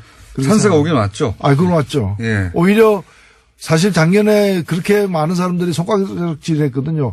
저렇게 미사일 핵 실험 펑펑 해야 되는데 무슨 베를린 선언이고 무슨 운전자론이고 무슨 또 그 대화 제안이고 무슨 또 평창 올림픽이냐. 네. 가능성이 적어 보였지만은 사실은 북도 그런 미사일만 쏠 수는 없잖아요. 예. 그리고 자기들도 미사일의 어떤 그런 핵 증강의 어떤 대가로 뭔가를 또 챙기려고도 할 수밖에 없는 것이 그리고 올 수밖에 없는 일이 좀 더 빠르게 그리고 좀 더 담대하게 제시되었다 이렇게 좀 저는 극적으로 생각합니다. 왔죠. 예. 1월 1일부터 이렇게 직접 김정은 발로 이런 제안이 공식적으로 올지는 사실 공개적인 거니까 모두가 그리고 저쪽의 국가 수반이 직접 이렇게 그러니까요. 올림픽 문제까지 거론하면서 얘기한 것은 하겠다는 거죠. 처음이죠. 예. 예. 게다가 양복 입고 넥타이 매고 서방 언론에게는 그게 굉장히 인상적이었던 것 같아요. 그러니까요. 직접 얘기하고 실무자들이 뭐 예를 들어서 과거 같은 경우는 실무 접촉을 해서 이야기를 좀 맞춘 다음에 마지막에 이제 이 양쪽 정상이 뭐 멘트를 낸다든가 하는데 이번에는 제안을 직접 해버린 거 아닙니까? 공개적으로. 그렇죠. 예. 굉장히 과감한 방식입니다, 사실. 자, 주요한 사람들만 훅 짚었는데 다 지나갔어요. 올 한 해 뉴스공장 청취자들에게 노회찬 원내대표의 다짐 이런 거 한번 촌스럽 좀 해볼까요? 예. 예. 뉴스 공장이 촛불 공장이 되는 그날까지. 촛불 공장. 예. 이 한 몸 던지겠습니다. 아니, 촛불 다 지나갔는데 뉴스 공장이 왜 다시 촛불 공장이 돼야 됩니까? 세상을 밝히려면은 예. 더 많은 촛불이 필요합니다. 마음의 촛불은 꺼질 수가 없습니다. 납득이 되진 않습니다만은. 받아들이도록 하겠습니다. 자, 오늘 여기까지 하겠습니다. 정의당 노회찬 원내대표였습니다. 감사합니다. 네, 고맙습니다. 오늘 2부에서 두 여론조사 전문가의 덩치 매치 있었죠. 예, 덩어리 매치. 사진 보시면 아십니다. 예, 왜 제가 그렇게 부르는지. 대단한 덩치 두 분이 들어오셔가지고 저를 왜소하게 만들었는데 아마 페이스북에도 저희 뉴스공장 페이스북에도 올라가 있을 거예요. 사진을 같이 찍었는데 저보고 앞에 나서라고 했어. 제가 좀 크게 보입니다만 실물은 두 분이 훨씬 장대합니다. 예. 이 코너 저희가 매주는 아니더라도 고정 코너화 해볼 생각입니다. 저희가 기획 중이고요. 그리고 아직도 하와이를 안 보내주는 TBS 사장님에 대한 비난의 문자들이 많이 있네요. 사장님, 비난 문자 많이 있습니다. 그리고 이제 한 가지 저희가 감사 인사드려야 할 것이 저희 TBS 사무실로 배달된 그림이 하나 있는데 동화 작가를 지망하시는 은비님이 이렇게 그림 그려서 보내주시는 분들이 가끔 있는데 그중에서 가장 고퀄리티에 이 사진, 이 그림을 보면 등장인물들을 보시면 그 등장인물들의 어린 시절, 초등학교 시절 얼굴을 상상하고 그리셨다고 하는데 누군지 알 수가 있어요. 들여다보면. 대단합니다. 네. 이 그림도 페이스북에서 볼 수 있는데 다만 저는 초등학교 시절 대단히 날씬했다는 거 저를 지금의 체중을 그리셨는데 저희가 이렇게 따로 소개할 만큼 보시면 감탄할 겁니다. 아마. 한번 찾아보십시오. 페이스북에서. 여기까지 하겠습니다. 과학계에 아무도 아니죠. 권정우 씨 나오셨습니다. 네, 제가 사실 과학계 유재석으로 불리고 있거든요. 네, 주변 일부에서. 과학계, 사실은 과학을 한 분도 아니고 과학에 대해서 전공한 분이 아닌데도 불구하고 과학계에서 무슨 행사만 하면 요즘 이 원종우 씨가 불러나와가지고. 그래서 과학계 유재석이라고. 과학계 유재석이라고. 네, 계속 밀고 있는데 아무도 안 불러줍니다, 사실. 이게 참 인생이라는 게 어떻게 풀릴지 모른다는 게, 예. 몇 번 얘기했지만 원종우 씨가 정말 과학에 대한 얘기를 하면서 먹고 살게 될 줄은 정말 몰랐어요. 원종우 씨가 어느 날 이게 이제 풀리게 된 계기 중에 하나가 제가 알기로는 UFO에 꽂혀가지고 UFO에 대한 책을 하나 썼어요. 그 딴지일보에 연재했던 거지 않습니까? 그리고 저한테 서문도 부탁해가지고, 네. 예. 저도 썼어요. 이 정도 설득력 노력이면은 UFO가 없어도 있어야 되는 거라고. 그렇죠. 썼는데, 거기서부터 조금씩 꾸역꾸역 그쪽으로 가더니, 예. 이제는 정말 국내 내노라는 박사님들 모시고, 토크를 하고 막, 사람이 어떻게 풀릴지 모르겠는데, 네. 여러분, 전공 다 필요 없어요, 여러분. 다 필요 없습니다. 희망을 가지십시오. 인생 이것저것 다 해보세요. 네. 다 해보다 보면 자기한테 맞는 게 뚝 나올 수도 있어요. 얻어 걸리는 게 있는 거죠. 자, 오늘은 뭡니까? 네. 오늘은 개띠니까 올해 네, 개. 황금 개띠라면서요. 왜 황금이 붙는 거죠? 이게 무술년인데 무자에 금이란 뜻이 있대요. 어허. 저도 찾아봤는데 그래서 황금 개띠라고 하는데 그래서 개 이야기를 좀 드릴까 합니다. 개 이야기. 예. 네. 해보세요. 개는 사실 사람이잖아요. 그죠? 어떤 의미에서 사람이? 예. 사람이랑 굉장히 굉장히 유대가 많고 네. 감정적인 유대가 많고 그래서 가족같이 되는 그런 동물이고 그래서 이제 개가 어떻게 이렇게 되었나 개를 길러보신 분들은 이제 알게 됩니다. 알게 되죠. 예. 개 키우시나요? 지금 저는 개를 키우는데, 한 네네. 마리. 저 예전에는 어릴 때 키웠던 기억 말고는 이제 성인이 된 이후로는 처음 다시 키웠는데, 네. 이 개 엄마 아빠라고 부르잖아요. 네. 처음에는 저는 이해가 안 갔어요. 개 주인이지. 견주. 예, 개 주인이지. 엄마 아빠라고 아기라고 부르고 개를. 네. 한 몇 년 키워보면 그게 다 이해가 갑니다. 그렇죠. 예, 예. 그래서 사실 뭐 개가 뭐 수학 문제, 미적분 이런 것만 못 풀지 뭐 느끼거나 생각하는 게 사람하고 별다를 게 없다. 예. 근데 미적분은 전화 공정됨도 못 푸니까. 풀었던 적도 있습니다. 아, 그래요? 지금 새까맣게 기억이 안 나지만, 네. 예. 어쨌든 개는 사람이다. 예. 그래서 이제 개가 어떻게 이렇게까지 됐을까 네. 생각을 해보면 다들 아시다시피 개는 원래 늑대였잖아요. 그렇게 옛날에. 하니까 그런 줄 아는 거죠, 뭐. 네. 예. 늑대는 되게 사나운 동물인데 예. 왜 이렇게 됐냐고 생각을 해보면 늑대는 굉장히 큽니다. 아주 크죠. 늑대를 개의 크기가 비슷하다고 생각하실 수 있는데 실제 늑대는요 그 성인 키를 넘어가는 어마어마한 크기예요. 네. 만나면 죽겠구나 하는 생각이 드는 정도로 큽니다. 늑대는. 근데 얘네 그렇게 사납고 큰 네. 이제 포식자인 맞습니다. 늑대가 이렇게 된 그 배경에는 원래 이제 늑대가 포유동물 중에 가장 사회적인 동물이었다. 네. 일단 알려져 있잖아요. 예. 사냥할 때 이제 작전을 짭니다, 얘네들은. 그렇죠. 다큐멘터리 같은 거 보면 대단하죠. 그냥 서로 돕는 정도가 아니고 네. 작전을 짜가지고 이제 한꺼번에 합심을 해가지고 역할 분담도 확실하고요. 그렇습니다. 일단 머리도 좋고 그리고 서로 간에 그렇게 평생 해로하고 동반자가 돼주고 네. 서로의 새끼를 보살피고 아무튼 사회성이 굉장히 강해요. 예. 그러니까 이런 부분이 이제 결국 지금 개가 가지고 있는 뭐 헌신이나 뭐 애정이나 사회성 이런 걸로 이제 연결이 된 거라고 볼 수가 있는데 개가 그리고 굉장히 오래됐죠, 인간하고 같이 지낸 지. 최근까지만 해도 한 1만 2천 년 전 정도라고 생각을 했었어요. 네. 길어야 1만 5천 년이다. 예. 근데 최근에 2000년 넘어서 예. 3만 년이 넘은 개 두개골들이 이제 발견이 됩니다. 사람하고 같이 있었던. 사람하고 같이 썩었던 건 아닌데 이제 늑대의 머리가 아닌 개의 머리 형태로 아하. 네, 이미 좀 변해 있는 그게 벨기에하고 시베리아에서 발견이 됐어요. 예.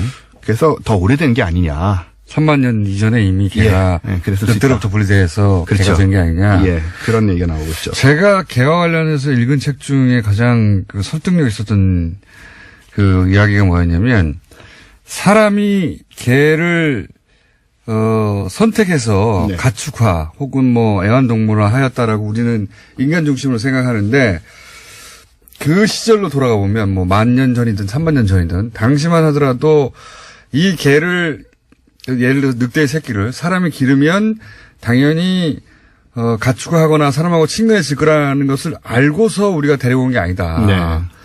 네. 사람 중심으로 생각하는 게 그런 거다. 그게 아니라 개가 사람이 버린 늑대 중에 일부가 사람이 버린 음식을 먹으면서 인간 주변에 있으면 이롭구나 생각해서 인간 주변에서 그러니까 늑대가 선택했다는 거죠. 예, 사실 그런 얘기가 있고요. 인간과 같이 살기를 선택했다는 설. 예, 맞습니다. 네. 늑대가 와가지고, 그러니까 사실 사나운 늑대를 뭐 사람이 이렇게 해가지고, 뭐 네. 애완동물 하기도 어려운 거고, 늑대가 와가지고 사람 주변에 좀 그중에 순한 애들이, 예. 이제 쓰레기도 먹고 음식 남은 것도 먹고 하다가 순한 애들이 동화가 되면서, 네. 그 순한 애들의 자손들은 또 순하게 또 예. 태어나니까 그러니까 점점 순해졌다. 늑대가 선택한 거지. 예, 예. 사람이 늑대를 선택해서 저 동물은 우리가 인간의 동반자가 될 것이야 하고 네. 알고서 가축한 것이 아니다. 예. 뭐, 그랬겠어요. 그 당시 사람들이. 그게 그렇게 될 거라고 어떻게 알았겠어요? 몰랐겠죠. 예. 예. 그리고 그런 여유가 없었다 그 시절에는. 그렇습니다. 예. 얘는 일단 무서운 또 포식자인데. 그리고 이제 재밌는 얘기가 뭐냐면 개가 없었다면 지금 우리의 현생 인류도 없었다는 이야기가 또 있어요. 어떤 의미에서? 이건 무슨 얘기냐면 이 고생물학자이자 인류학자인 팻 시포먼이라는 사람이 쓴 책에 나오는데 예. 우리 직계 조상이 이제 크로마뇽인 아니겠습니까? 이 크로마뇽인들이 네안데르탈인을 멸종하고 유일한 인간종으로 이제 지구에 살게 되죠. 예. 근데 생각해 보면 네안데르탈인이 키도 크고 예. 뼈도 두껍고 힘도 세고 그렇다고 하더라고요. 예. 심지어 이 뇌 용량도 컸습니다. 머리가 크다고 꼭 머리가 좋은 건 아닙니다. 예, 그 여러 가지 신뢰가 있긴 합니다만은. 예. 근데 원종호 씨가 머리가 굉장히 좋아야 되잖아요, 그러면. 그럼 곰련장도 마찬가지죠. 이 네안데르탈인을 어떻게 이겼을까 크로마뇽인이 예. 그래서 개를 키웠기 때문이다라는 주장을 했어요. 개가 사냥도 잘하고. 그렇죠. 왜냐하면 이 개가 이제 싸움을 하면은 네안데르탈인한테 크로마뇽이 지는데 네. 걔가 사냥도 하고 싸움도 하고 이제 크로마뇽이를 도와서 그랬다. 융성시켰기 때문에 그런 설이 네안데르탈인은 있다. 멸망했다. 그런 설까지 있어서 이게 사실이라면 우리가 걔의 도움을 받아서 이제 지구의 인류가 이제 유일한 인류가 된 거다. 그 설이죠, 뭐. 설이죠. 나름대로 근데 뭐 학설인 거죠. 네. 그리고 아까 말씀드린 그 1만 2천 년 전에 옛날에 발견된 그 개화석. 예. 이거는 이제 사람하고 같이 발견된 건데 네. 그때 이 사람이 강아지를 쓰다듬은 채 죽어 있어요. 같이 껴안고 죽었나 보네요. 예, 그러니까 이미 이때부터 네. 굉장히 사람하고 개하고는 지금과 다름없는 유대 관계가 이미 형성되었었다. 그거는 뭐 이미 그 가축화한 개 같은 경우에는 주인 혹은 뭐 동반자를 뭐랄까 따르는 정도가 다른 동물하고는 다르니까요. 그렇죠. 정말로. 예. 개는 사람을 정말 사랑하잖아요. 그 사랑하는 거 느껴지시죠? 그런 것 같아요. 예. 그냥 본능적으로 사랑하는 것 같아요, 사람을. 자기한테 필요한 걸 다 주니까요. 그게 필요한 걸 안 주는 주인도 따르니까요. 네, 감성이 메말르셨군요. 그 왜 외국 가시면은 소위 말하는 노숙자들 네. 옆에 이제 꼭 개 같이 강아지가 있죠. 큰 개도 있어요. 예, 같이 잡니다. 예, 도망 안 가고. 예. 그게 이제 난방 역할도 하고요. 난방 역할도 하고 그리고 또 동종 사는데도 유리하고 거리에 도움이 되죠. 예. 그리고 이제 실제 그 자기 보호도 되고요. 그렇죠. 개가 네. 여러 용도로 외국의 그 노숙자들은 거의 많은 경우에 예, 개를 옆에 껴안고 있습니다. 확실히 근데 그런 의도를 알면서도 개를 옆에 데리고 있으면 좀 좋게 보여지는 한편으로는 불쌍하기도 하지만 개가 예. 그 개한테만 있어요. 먹을 주고 가는 수도 있습니다. 네. 근데 이제 궁금한 건 뭐냐면 개는 왜 이렇게 종류가 많으냐. 근데 개는 사실 한 종이거든요. 생물종으로 따지면. 네. 한 종이란 말은 모든 개 종류가 다 교배가 가능하다는 얘기죠. 그러니까요. 새끼가 태어날 수 있고, 그럼 이제 동물, 생물적으로는 한 종이라고 얘기를 하는데, 네. 우리 이제 소위 말하는 품종이라고 네. 해서 개 모습이 다른 거는 품종이라고 얘기할 수 있죠. 인간이 인위적으로 그렇게 만들어냈다는 거 아닙니까? 그렇죠. 예. 이게 지금 340종이나 됩니다. 그렇게 만들어낸 종이요? 예, 네. 우리가 아는 건 뭐 몇십 개에 불과하지만, 작은 거는 몸무게가 500g부터 시작이 되고요. 아, 그런 거는요. 예. 그 정말 잔인한 행위예요. 아주 과하게 만든 거죠, 정말로. 네. 네. 그 실제 강아지가 개가 지탱하기 위해서 필요한 뭐 신장이라든가 근육이라든가 이런 게 있는데 그렇죠. 너무 작게 컵에 들어가게 인간이 인위적으로 만들어가지고 건강하게 못 살아남아요. 네, 이 성체 크기가 이렇다고 하는 거니까 네. 이런 개는 뭐 한 뼘 정도 길이밖에 안 되는. 정말 잔인한 행위입니다, 사실. 크게는 100kg이 넘는 개까지 있으니까 이게 다 한 종이가 교배가 가능하다. 100kg요? 예. 100kg가 500g짜리를 어떻게 물리적으로는 안 되지만 이제 유전적으로는 유전학적으로는 가능하다는 100kg 얘기죠. 넣으면 송아지인데 송아지. 예, 이게 교배를 권장할 수는 없죠. 이게 이제 아까 말씀하신 것처럼 외형에 너무 치중을 해서 지난 한 100년, 200년 동안 좀 인위적인 교배를 많이 시켰습니다. 특히 서양에서 영국에서 많이 일어났어요. 많이 시켰죠. 그래서 정말 브리티시 불독 이런 경우에는 스스로 교배를 할 수도 없을 정도로 몸 형태가 네. 좀 많이 좀 어긋난 경우고. 그다음에 뭐 그 사람 보기 귀여우라고 막 그 얼굴에 주름을 많이 만들어 가지고 네. 뭐 그 주름이 겹친 상태에 피부병이 많이 발생을 합니다. 그러니까요. 예. 그리고 이제 잔인한 거죠, 진짜. 얼굴 짧은 단두종 개들 있잖아요. 네. 걔네들은 이제 얼굴이 짧아서 체온 조절이 잘 안 된대요. 얼굴에서 이렇게. 생각해보면 우리보다 월등히 지능이 뛰어난 외계인이 인간이 귀엽다고 조그맣게 만들고 막 피부 늘어지게 만들고 그렇습니다. 피부병 걸리게 만들고 그런 거거든요. 예. 잔인한 거예요, 사실. 그리고 이제 닥스훈트 같이 다리 짧은 개들은 원래 이제 짧았지만 더 짧게 만든 거라 일부러. 보통 이제 다리 4개짜리 개들은 허리 디스크가 안 생기는데 네. 동물들은 이 개는 이제 닥스훈트는 허리 디스크 위험이 항상 있다고 해요. 아, 너무 짧아서. 예, 너무 짧아가지고 이제 진짜 비율이 안 잔인한 거예요. 맞으니까. 그거 못하게 해야 된다고 봅니다, 저는 사실. 사실 요즘 들어서 그냥 문제가 제기가 되고 있습니다. 게다가 이걸 하려면 또 계속 근친 교배를 해가지고 순종을 만들어야 되기 때문에 이제 순종이라는 게 유전병. 어디 있어요? 다 이미 교배에서 만든 그렇죠. 건데, 그래서 걔가. 유전병의 위험이 생기는 거죠. 근친 교배 때문에. 그래서 우리가 좀 알고 있어야 된다 이런 거를 그런 생각이 들고 그리고 뭐 개 능력이야 뭐 다 아시는 것처럼 후각은 인간의 이게 또 학설이 여러 가지인데 최소한 100배에서 심지어 100만 배에 이를 수도 있다는 연구가 있더라고요. 감은 안 와요, 100만 배가. 100만 배는 어느 정도일까요? 100만 배라는 건 뭘 구분할 수 있다는 겁니까? 근데 마약 아시다시피- 뭐 견들게 그쵸. 쌓이는 건 아는데. 예, 마약 탐지하는 거가 흔히 알려졌는데 암의 냄새를 맡아서 암을 탐지하는 개들이 있어요. 이 정도 되면 100만 배가 아닐까. 그러니까 정상적으로 사람의 세포에서 나는 냄새하고 다른 냄새가 난다는 것을 그렇습니다. 캐치하는 개가 있다는 거예요? 암세포의 냄새를 맡는 거죠. 실제로? 네, 있습니다. 그래가지고 주인을 구한 개들이 있어요. 주인 몸에 암세포 냄새를 맡아가지고 계속 짖고 어떤 특정 부위에 대해서 핥고 병원에 가봤더니 거기에 암이 있는 겁니다. 야, 예, 뭐 이렇게 인간을 구하는 개도 있다. 잘 안 씻어서 그런 거 아닐까요? 그 부분, 암 부분을 우연히. 어쨌든 실제 나중에 알고 봤더니 우리 집 개가 계속 그 특정 부위를 핥고 짖고 해서 이상해서 병원에 갔더니 거기 암이. 네네. 암이다. 몇 건이 있었어요. 아, 그래요? 예. 오, 대단하네. 그래서 아무튼 개가 이렇게 대단한 동물이니까 참 가족같이 잘 살아보자. 올해. 과거하고 전혀 상관없는 얘기였습니다. 자, 원정호 씨였습니다. 감사합니다. 감사합니다. 안녕!